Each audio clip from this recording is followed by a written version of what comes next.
నమస్తే SV news కి స్వాగతం. తెలంగాణ ప్రభుత్వం రైతులకు పెద్దపీట వేస్తోందని, రైతులు బాగుంటేనే గ్రామాలు అభివృద్ధి చెందుతాయని వ్యవసాయ శాఖ మంత్రి తుమ్మల నాగేశ్వరరావు అన్నారు. ఆదివారం రోజున ఆలేరులోని ఏఎన్ఆర్ గార్డెన్ లో ఏర్పాటు చేసిన వ్యవసాయ మార్కెట్ కమిటీ పాలకవర్గ ప్రమాణ స్వీకారానికి ముఖ్య అతిథులుగా రోడ్లు భవనాల సినిమాటోగ్రఫీ శాఖ మార్చిలు కొమటిరెడ్డి వెంకటరెడ్డి, భువనగిరి ఎంపీ చామల కిరణ్ కుమార్ రెడ్డి, ప్రభుత్వ పాలేరు ఎమ్మెల్యే బీర్ల ఐలయ్య కార్యక్రమంలో పాల్గొని వ్యవసాయ మార్కెట్ కమిటీ పాలక వర్గుల సభ్యులచే ప్రమాణ స్వీకారం చేయించారు.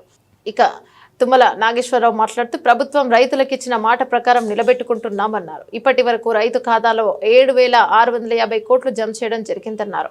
రైతు రుణాలను కూడా మాఫీ చేయడం జరిగిందన్నారు. ఇక ప్రధానంగా నల్గొండ జిల్లాలో ఉన్న సమస్యలను త్వరగా పరిష్కరిస్తానన్నారు. జిల్లాలో వివిధ శంకుస్థాపన కార్యక్రమాలు కోమటిరెడ్డి వెంకటరెడ్డి మంత్రితో కలిసి వస్తానని తెలిపారు. ఇక ఇక్కడికి వచ్చిన రైతు సోదరిమణులకు నా యొక్క ధన్యవాదాలు తెలియజేస్తున్నాను. త్వరలో వ్యవసాయ మార్కెట్ కు వ్యవసాయ గిడ్డంగులను మంజూరు చేయిస్తానన్నారు. తెలంగాణ వస్తే త్రాగునీరు, సాగునీరు, ఉద్యోగ అవకాశాలు వస్తాయని భావించామని, అందుకు అనుగుణంగా మా ప్రభుత్వం పనిచేస్తోందన్నారు. చైర్మన్లు, వైస్ చైర్మన్లు, డైరెక్టర్లను ఉద్దేశించి మాట్లాడుతూ పదవిని బాధ్యతగా చూసుకోవాలని, బాధ్యతగా భావించినప్పుడే ప్రజలకు సేవ చేయగలుగుతామని అన్నారు. మార్కెట్ అభివృద్ధి, రైతు శ్రేయస్సుకు పాటుపడాలని మంత్రి కోరారు. తప్పకుండా ఆయన భయపడి చెప్తున్నా, తప్పకుండా గోదాములన్నీ కూడా ఆయన అదేవిధంగా మన మార్కెట్ గురించి చెప్పారు. ప్రభుత్వం అప్పుల్లో ఉన్న, కష్టాల్లో ఉన్న రైతులకు అన్ని డబ్బులు ఒకేసారి ఇవ్వలేకపోయినా ముఖ్యమంత్రి గారు, వెంకటరెడ్డి గారు లాంటి సహకారం చేసుకుని ఇప్పుడు 18,000 కోట్లు ఇచ్చాం. ఇంకా కొంత ఇవ్వాల్సినటువంటి అవసరం ఉంది. 2 లక్షలు ఉన్నటువంటి పైన ఉన్నటువంటి వాళ్ళకు కూడా 2 లక్షలు ఇస్తామని చెప్పి కాంగ్రెస్ పార్టీ రాహుల్ గాంధీ గారు చెప్పారు. అందుకని ముఖ్యమంత్రి గారు వాటి కోసం ప్రయత్నం చేస్తున్నారు. తప్పకుండా ఈ పంట కాలంలోనే 2 లక్షల పైన ఉన్నటువంటి అప్పుదారులు కూడా 2 లక్షల రూపాయలు రుణమాఫీ చేసే బాధ్యత రేవంత్ రెడ్డి గారి ప్రభుత్వం చేసే కూడా మీకు ఈ సందర్భంగా మనం చేస్తున్నాం. ఆ రోజు సాక్షిగా స్వాతంత్ర దినోత్సవం రోజుకి 2 లక్షలు ఇస్తామని చెప్పాం. 2 లక్షలు ఇచ్చాం. 2 లక్షల పైన ఉన్నట్టు కూడా ఈ నెలలోనే ఇవ్వాలని చెప్పి ముఖ్యమంత్రి గారిని ఒత్తిడి తీసుకొస్తున్నాం.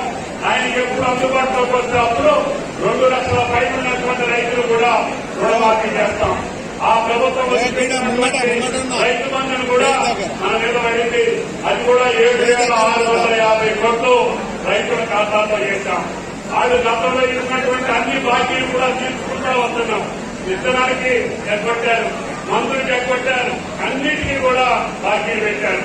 ఆ అన్నింటినీ సరి చేసుకుంటూ అన్ని మన ప్రభుత్వానికి గతంలో రైతులకు ఏ కార్యక్రమాలు ఉన్నాయో ఆ కార్యక్రమాలన్నీ పునరుద్ధరించేదాకా రేవంత్ రెడ్డి గారి ప్రభుత్వం నిద్రపోతుందని చెప్పి ఈ సందర్భంగా మనం చెప్తున్నాం. ఆయన ఒకే ఒక మాట చెప్పారు. ప్రమాణ స్వీకారం అయిన తర్వాత అన్న రైతులకి మనకి ప్రాధాన్యత, ఈ రైతులను కాపాడుకోవాలి, తర్వాత నేతలను కాపాడుకోవాలి. ఈ ఇద్దరు బాధ్యత నీకు అప్పచెప్తున్నాను. 800 కోట్లు ఖర్చయినా ఈ రైతుల్ని, నేతలని మనం కాపాడుకోవాలని చెప్పి ముఖ్యమంత్రి గారు కేబినెట్ మొత్తం కూడా నిర్వహించాం. ఎందుకంటే రాహుల్ గాంధీ గారు ఇచ్చినటువంటి వాగ్దానం మేరకు కష్టాలున్న వాగ్దానాలన్నింటినీ కూడా పరిపూర్తం చేసుకుంటూ వస్తున్నాం. తప్పకుండా రేపు భవిష్యత్తులో ఐలయ్య గారు అడిగినటువంటి ఇరిగేషన్ ప్రాజెక్టుకి మళ్ళీ వెంకటరెడ్డి గారితో వచ్చి శంకుస్థాపన చేస్తామని చెప్పి కూడా రైతులు పండినటువంటి పంటలకి సంబంధించి ఆ భగవంతుడు కల్పించి మంచి వర్షాలు వచ్చినాయి. తప్పకుండా మీరు పండించినటువంటి పంటల్ని కొనుగోలు చేసి ఆ శక్తి ఆ భగవంతుడు ఈ ప్రభుత్వానికి ఇవ్వాలని, రైతులు కాపాడాలని చెప్పి పొద్దున్నే స్వామిని దర్శనం చేసుకుని ఆయనకి ఆశీర్వదిస్తామని చెప్పాలిగా. మా రైతుల సందర్భంగా చూడండి, మా రాష్ట్రాన్ని పచ్చగా చూడండి.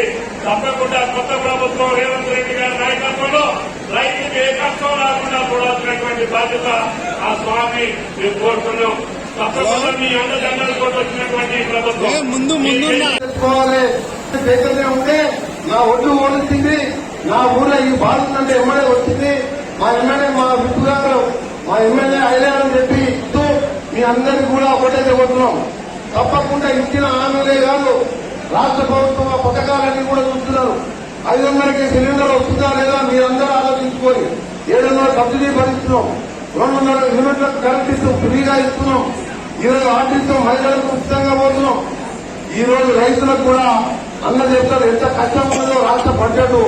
అయినా సరే ఇవాళ వ్యవసాయ శాఖ మంత్రిగా ముఖ్యమంత్రి గారితో ఆర్థిక మంత్రి గారితో కూర్చొని మాట్లాడి మనం ఏ విధంగా రైతులను ఒకటేసారి అప్పులకి బయటపడాలి. అప్పుడు లక్షించిన పెద్ద మంచి 5 విడతలుగా ఇచ్చే బ్యాంకు వడ్డీకే పోయింది.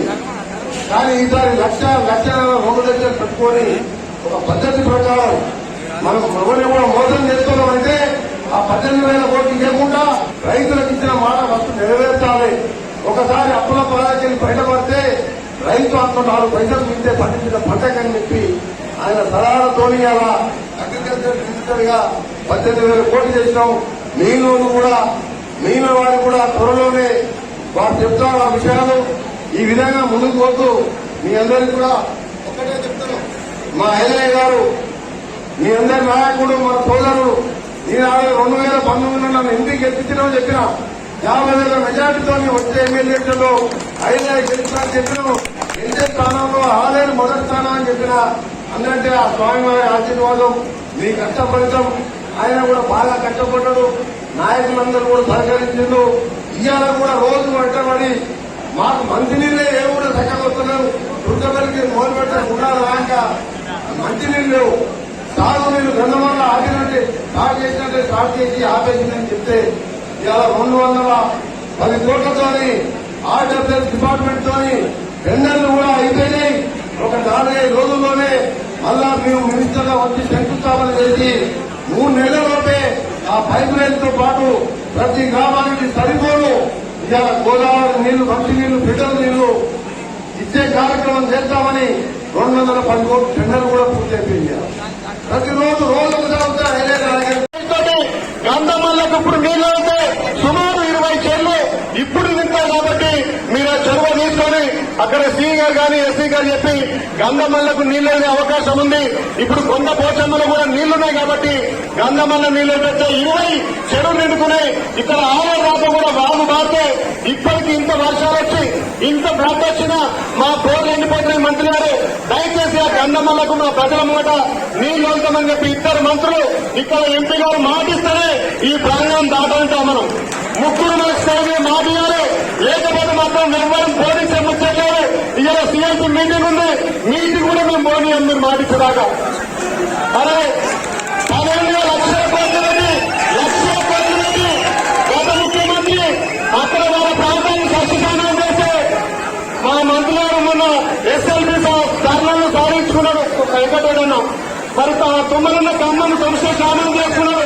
మా ఆలయం కబడ్డారనే దయచేసి మీ తమ్ముడిగా, మీ మిత్రుడిగా, మీ సేవకుడిగా అనుకున్న నా ఆలయ ప్రజలు ఖచ్చితంగా ఈ వారం రోజుల్లో గంధమల్లని వదలాలి. గంధమల్ల నుంచి ఇక్కడ గుండాల వరకు ఈ వారంలో నీళ్లు చేయాలని చెప్పి ప్రేరేపు. అదేవిధంగా ఇక్కడ మొత్తం వ్యవసాయం మీద ఆధారపడ్డ ప్రాంతం. ఇక్కడ మార్కెట్ కంటున్నా మార్కెట్ కంటికి నిధులు లేవు. నిధులు లేకపోవడంతో మిల్లర్లు కూడా ఎక్కువ ధాన్యాన్ని నిల్వ చేసే అవకాశం లేదు. తప్పకుండా మా వ్యవసాయ మార్కెట్ ఒక గిడ్డంగిని గోడైన ఏర్పాటు చేయాల్సిందిగా మా పెద్దలు మా తుమ్మనాగేశ్వరం కలుపుతున్నా. తప్పకుండా ఇక్కడ గిడ్డంగుల కోసం, వ్యవసాయ గిడ్డంగుల కోసం, గోడౌన్ల కోసం మా మంత్రి గారు మాట ఇస్తారని చెప్పి అదేవిధంగా చాలా రేట్లు అధ్వానంగా ఉన్నాయి. మా ఆర్ఎండ్బి మంత్రి ఆ వెంటనే మా ఇంటి మనిషి మన పెద్దన్న ఈ ప్రాంతాన్ని ఎంతో అభివృద్ధి చేస్తామని కనుక ఇక్కడనే 1000 కోట్లు పెట్టి ప్రయోజనం పెట్టింది. ఏ బాబు